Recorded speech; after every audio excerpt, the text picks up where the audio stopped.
बालन शाहले गर्न खोज्नु भएको काम एकदमै राम्रो छ। भ्रष्टाचार रोक्न अनि देशको अर्थतन्त्र सुधार्नका लागि चाहिँ कुनै नेताहरूले यस्तो काम चाहिँ गर्नै पर्ने हुन्छ, किनकि अर्थतन्त्र सुधार्नलाई पहिला भ्रष्टाचार रोक्नुपर्ने हुन्छ। भ्रष्टाचार रोक्न सक्यो भने मात्र देशको अर्थतन्त्र सुध्रिने हो नि त।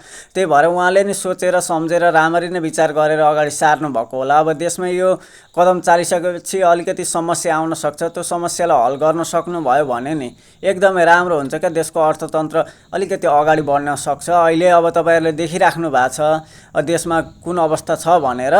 अब यति बोल्दाखेरि मलाई अलिकति नराम्रो कमेन्टहरू आउन सक्छ, नराम्रो गालीहरू आउन सक्छ, तर केही छैन, किनकि राम्रो कामलाई राम्रै भनेको छु, नराम्रो भनेको छैन। किनकि राम्रो कुराको प्रशंसा हुने गर्छ क्या जहाँ पनि।